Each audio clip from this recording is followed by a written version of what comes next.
you, Mr. Speaker, and as a Shadow Minister of National Defence, I'm always honored to stand in this place and talk about the great work of the brave women and men who serve in the Canadian Armed Forces and how we can do more to support them, which is what Bill C-11 is trying to do. You know, the first responsibility of the federal government is to protect Canada, protect our citizens, but also to protect those who serve us. And with the rapid escalation of threats and what we're facing in Canada is continuing to evolve, whether it's Russia's illegal invasion of Ukraine, whether it's the ongoing conflict that we're seeing with Hamas attacking first Israel and Israel now in their clearing operation to neutralize the terrorists in the Gaza Strip.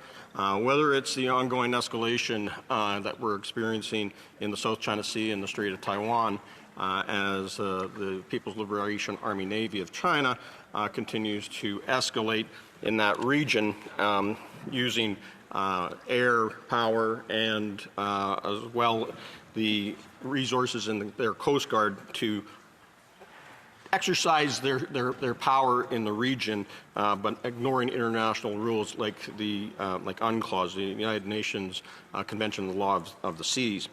So those hostile powers want our resources, whether it's in the Arctic, whether it's in our maritime domain, and they want to be within striking distance of our continent. So we have to do more to protect us here and invest in our military, and that means supporting those that serve us, because we take our national security very seriously as conservatives and want to always make sure we put that first and foremost. And that's why we have to invest in the people. That's why we have to invest in the kit that they have, invest in the training that they need to undertake to deal with the hybrid warfare, the asymmetrical warfare that we're experiencing around the world.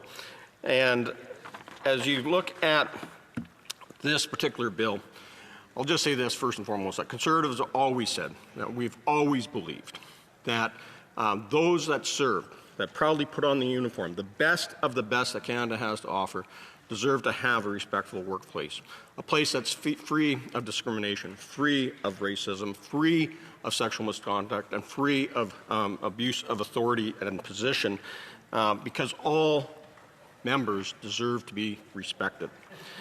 And we also believe that the victims of those that are dealing with military sexual trauma deserve to have justice. And we hope that that is going to accumulate from the move from the military justice system to the civilian system if the capacity is there and if it will actually result in prosecutions and true justice for the victims of sexual military trauma.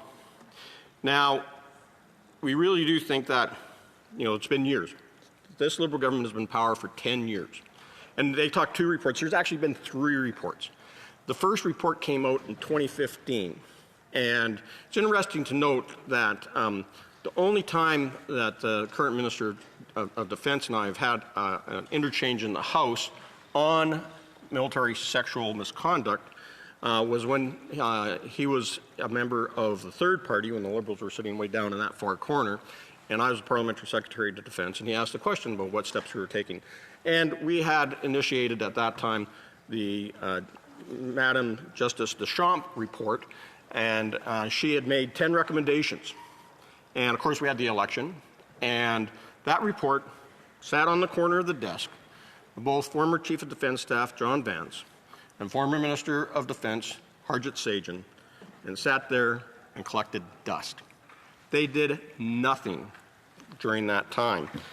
And so we had John Vance scandal and all that, and I'll talk about that a little bit later. But we know that through that process that the Liberals finally took action and had the Deschamps report, or had the Arbor report, and now the Fish report, that brought about some of the things that are happening in C-11. But it's taken 10 years to get to where we are today. 10 long years that they have sat on their hands and done nothing to actually change the National Defense Act and the military justice system under it. So when we look at Bill C-11, we are concerned about that it's going to potentially open the door for more political interference There's going to be an opportunity here for partisan-styled appointments, such as they're giving more power to the Minister of National Defense to issue guidelines with respect to prosecutions.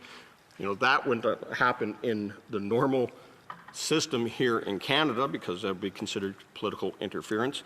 And they're changing the appointment process that the Director of Military Prosecution, the Director of Defense Council Services, and the Provost Marshal General are all now going to be appointed by a governor in council rather than by the minister himself. Again, we know that when things go into the PMO and into cabinet, things become quite political and partisan in there. So we'll continue to proudly support those in the armed forces, and we're going to make sure that we're carefully studying Bill C-11 to ensure that concerns from all stakeholders, whether they are those that are in the military justice system, those that are in the defense industry, those victim rights groups, and especially those who serve in the Canadian Armed Forces, that their voices are heard when we study this at committee. Now, this is, as I said earlier, C-11 is the former C-66 with only some minor tweaks on language in translations and interpretation of certain clauses in 67 and 68 and Clause 6. It amends the National Defense Act to transfer jurisdiction of offenses of the sexual nature from the military justice system to the civilian authorities, which includes the courts, municipal police, provincial police, and the RCMP, depending on the jurisdiction that the offense takes place, with the exception if there is a sexual offense that takes place outside of Canada when troops are deployed.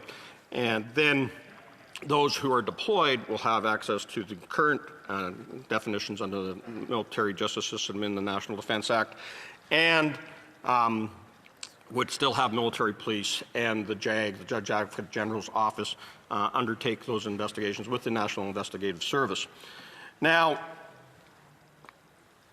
we know that Section 273 of the National Defense Act provides for that. It has provided for the way that this has been dealt with historically, but there is concern, will the civilian courts have the capacity to take on extra cases in those jurisdictions, both from the standpoint of at the court level as well as the police level? What are they going to do with historic cases? Because we already know that historic cases that have been transferred into the civilian court system has not resulted in actual convictions. Instead, we've seen high-level flag officers and general officers that were found innocent and or their proceedings were stayed. Or the Crown itself rejected it because of the way the evidence was collected by the military police and National Investigative Service of the Canadian Armed Forces. We question whether that provides the justice that the victims were looking for. We definitely want to make sure that, that those are all given a fair trial and support those that were erroneously charged in the first place. So what are we doing about the issue of capacity, as was previously asked by my colleague, within the military police, National Investigative Service, for when they have to do investigations outside of Canada, and how do they coordinate with provincial, municipal, and the RCMP police agencies when we are talking about things that have happened on base and will require the investigations done by local authorities. Within C-11, it seeks to increase the independence. One of the recommendations coming from Madam Arbour and Justice Fish was to see more independence within the military so that we would avoid the situation what happened with John Vance. Because he was Chief of Defense Staff and everybody reported to him, nobody was prepared to take on that investigation and prosecute, including the Minister of National Defense, who actually had authority over the Chief of Defense Staff. So Sergeant Sagen, refused to accept evidence and walked away. But we know that this, there is questions about how this is all going to work. What the Provost Marshal, who traditionally has been a colonel, is now going to be made a general. So we're seeing a creep of number of flag officers again. But we do question the term limits. There is an inconsistency here on how people are being appointed, now being done through order in council in the Prime Minister's office.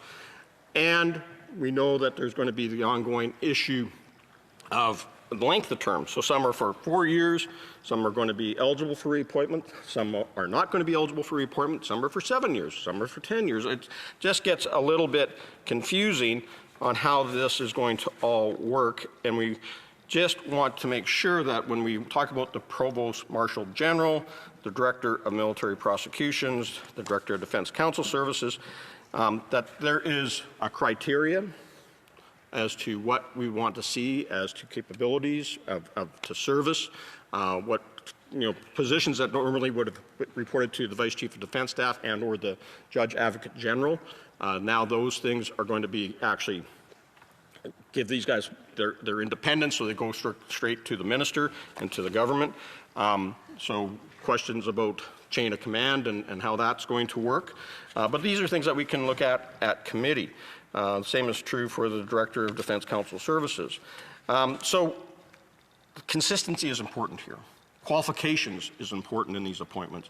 And we want to make sure that the partisanship that happens within the Prime Minister's office does not percolate into those that serve the Canadian Armed Forces. Now, the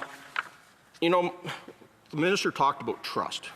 And as I said in my question to him, that the Liberals can't be trusted, especially when it comes talking about bad political appointments. When we look at 2022, the Liberals appointed Laith Moriaf to do a project. Turned out was an anti-Semite, and they're supposed to be working on diversity.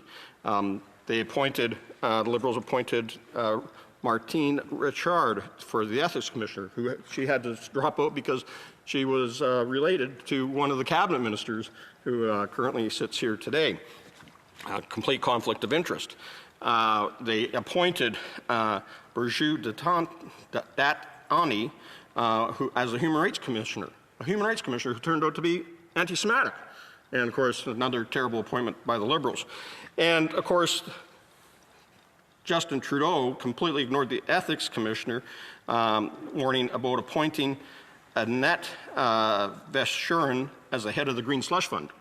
And of course, resulted into a huge scandal of over $2.1 billion that her and her cohorts were able to take from that Liberal slush fund and stuff into their own pockets. So, and we should never forget that this Prime Minister just recently appointed Doug Guzman as CEO to the Defense Investment Agency. Well, it turns out that Doug Guzman is his former banking buddy of the Prime Minister's at Goldman Sachs. So I don't know if we need to have these close personal friends and partisan bagmen that work for the Liberals actually getting these types of appointments, and I hate to see that turn out to be the case as we look at appointments within the national defense apparatus when it looks at those who are going to be in charge of our military justice system. That would not be fair. Now, the Liberals also can't be trusted when it comes down to criminal justice. They've been soft on crime right from the beginning. Bill C-75, brought in the whole principle of restraint that puts the least onerous conditions for those that are seeking bail. And so this is where we get bail, not jail. And repeat violent offenders are going back on the street. Now, potentially, those who are committing sexual assaults within the Canadian Armed Forces will have access to that same lax and soft on crime approach that the Liberals have done. Bill C-5, another reason why we should not trust the Liberals when it comes down to reforming the military justice system, because Bill C-5 reformed the criminal justice system by repealing mandatory jail time and allowing very serious violent offenders to serve those sentences at home. And that includes that you can get house arrest and not jail time if you commit sexual assault, sexual interference, and sexual exploitation. And those conditions are now going to be transferred from the military justice system out of the Department of National Defense and the Canadian Armed Forces to the civilian system, which the Liberals have almost completely destroyed. And as I mentioned earlier, we can't trust these Liberals when it comes down to dealing with sexual assault in the Canadian Armed Forces. Our members know that. And again, I talk about they sat for, it's been 10 years since Madam Justice Deschamps brought forward her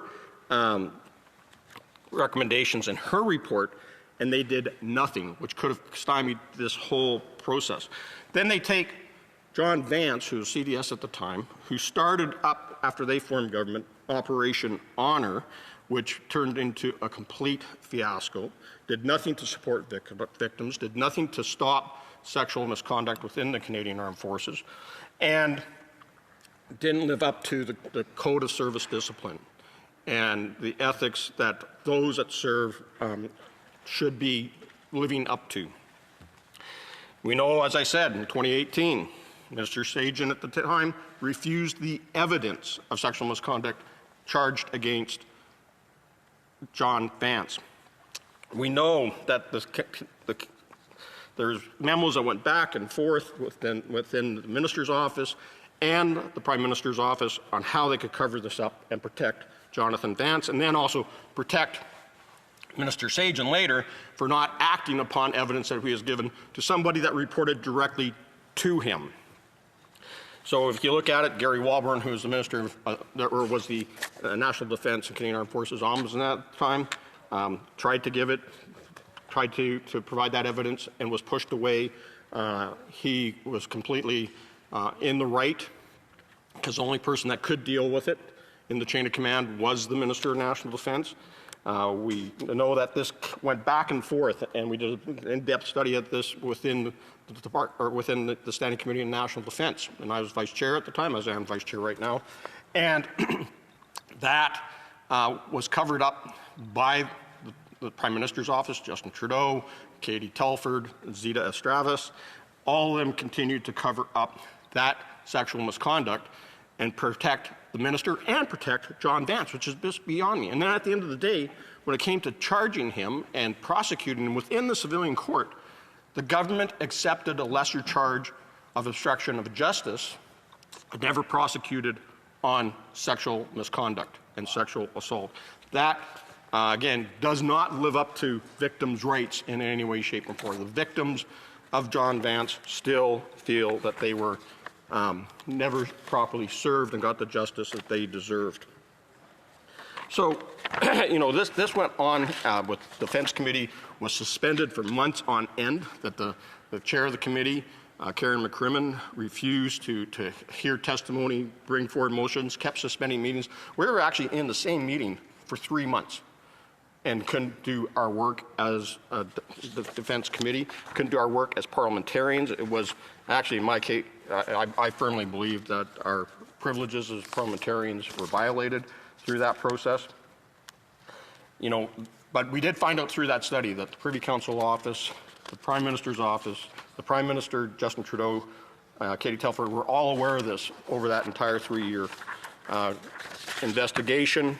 And to make things all even worse is, at the end of the day, even though Harjit Sajjan, the Minister of Defence at the time, knew about the sexual misconduct and the levity of the problem that was happening within the Canadian Armed Forces, still gave John Vance a raise as the Chief of Defence Staff.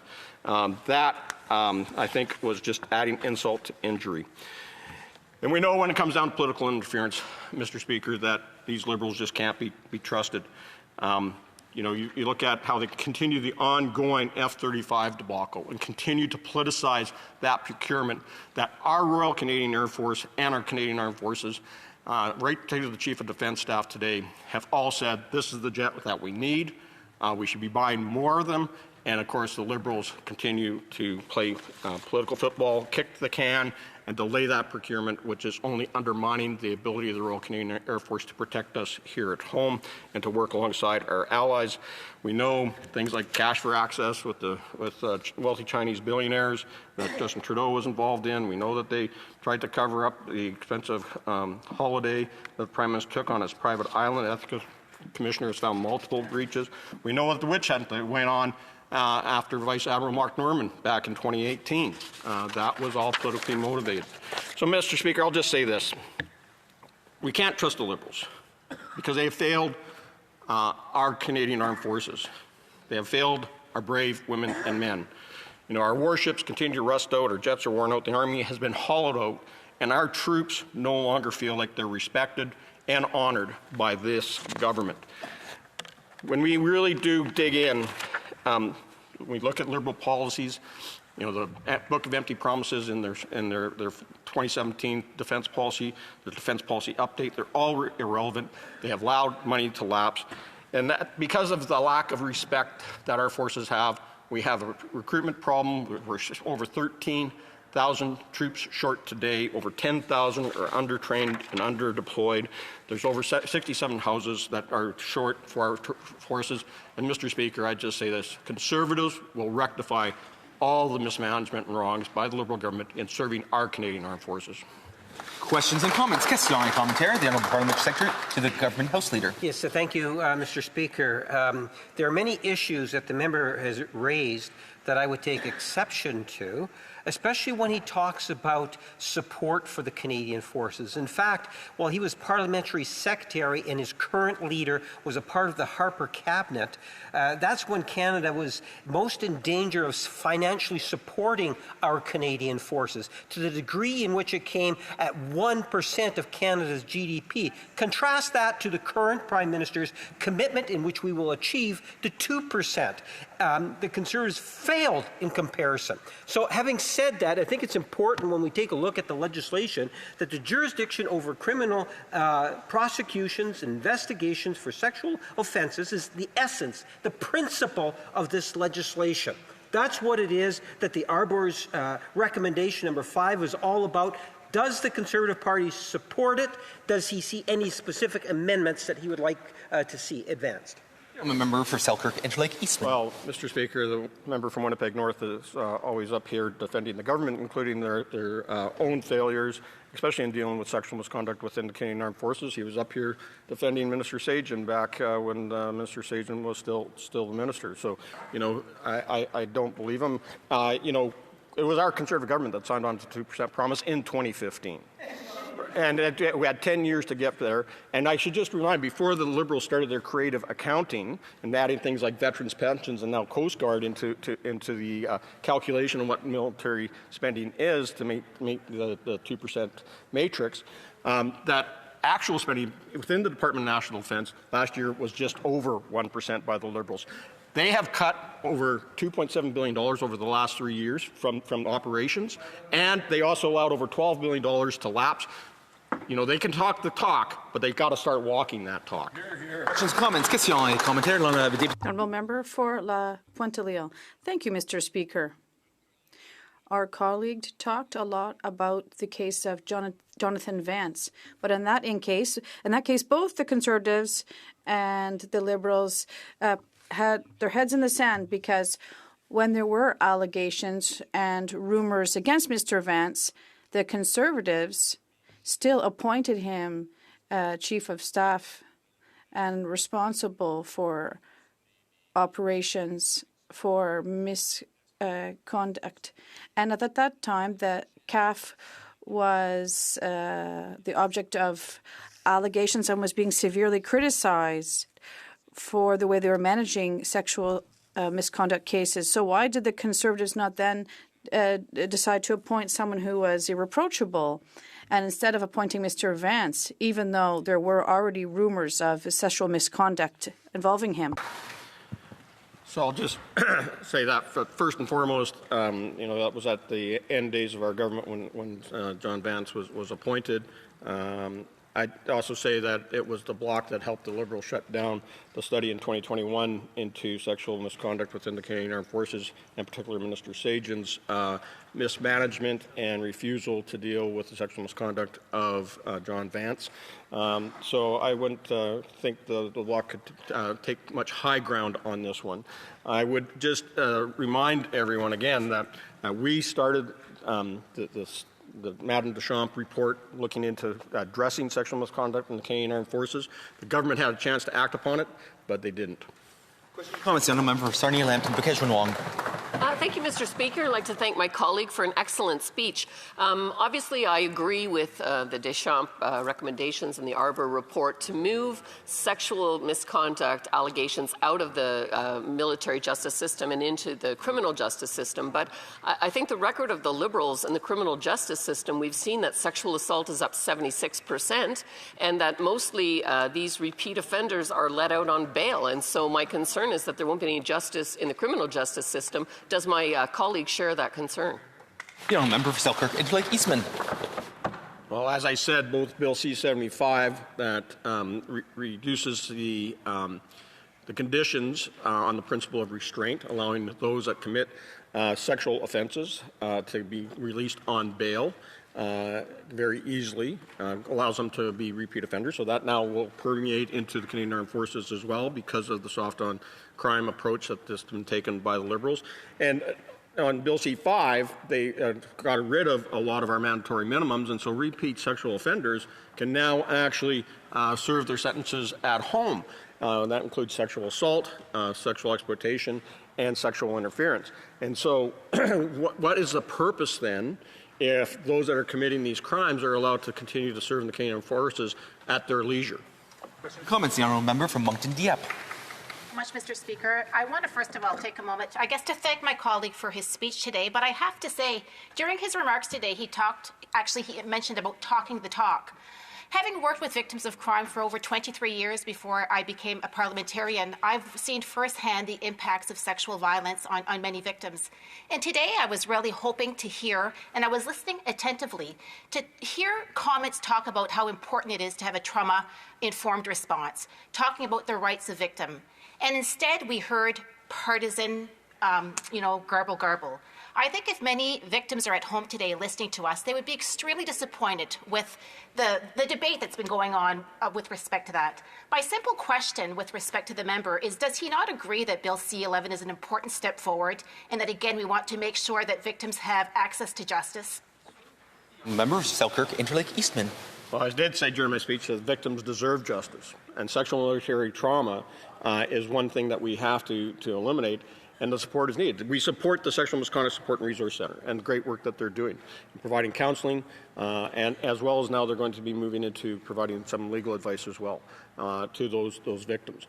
Victims' rights have to be paramount. That's why we supported Bill C-77 when that came through to address making sure that we codified the victim's rights from the criminal code and moved it into the National Defence Act as part of military justice. So we'll continue to fight for victims because that's what this is all about. But that's why I raised the flag that can we trust this government who have ignored victims' rights for all too long by letting the repeat offenders back out on our streets, which now is going to permeate within the Canadian Armed Forces as well. Questions and comments. The honourable member for Abitibi Timiskaming. Thank you, Mr. Speaker. Obviously, there was a culture of silence. There was the Fish and Arbor reports. Time has gone by, and the Liberals did not take action. I'd like to know, what does the member think about the recommendations from these reports and what should be done? And I put myself in the place of victims who are waiting for a response from this government and they haven't seen it over time. What should we do? This bill is interesting, but do we need to go further? What is he committing to? Member for Selkirk, Interlake Eastman. Thank you. I think the first place to start is accepting all 10 recommendations from the Madame Deschamps report, which was completely ignored by this government. I think we'd be a lot farther ahead today in supporting victims and stomping out misconduct within the Canadian Armed Forces if that had been acted upon 10 years ago. But the Liberals refuse to do it. They still don't even mention the report in their speeches. All they talk about is Deschamps, or is Fish and Arbor. And look, we need to make sure that we continue to address all the concerns that were raised, the 54 recommendations in the Arbor report. I think it was over 110 in the Fish report.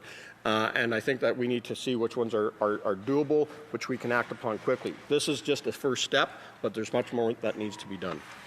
The comments, the honourable member for Caribou, Prince George. Thank you, Mr. Speaker, and thank you to our honourable colleague. I know he's done a considerable amount of work on this. Mr. Speaker, I sat through a lot of testimony when I served on the National Defence Committee and Veterans Committee as well, too. And some of the testimony all the testimony was absolutely horrific and hard to hear. Many of the victims are still in CAF as we speak, and as they brought their cases forward, their complaints forward, I guess the question I have through you, Mr. Speaker, to our honourable colleague, is how do we ensure that these victims are protected under current CAF structures now when they bring these accusations forward? Member for Selkirk Interlake Eastman. Mr. Speaker, I want to thank my friend and colleague for that question, because it has been a problem. We know that when there was complaints run against Vice Admiral, it was actually full Admiral Art MacDonald, that those that brought forward the complaints were reprimanded by their superior officers. We know that they were coerced and were scared to come forward, and it took, in some cases, years before they did.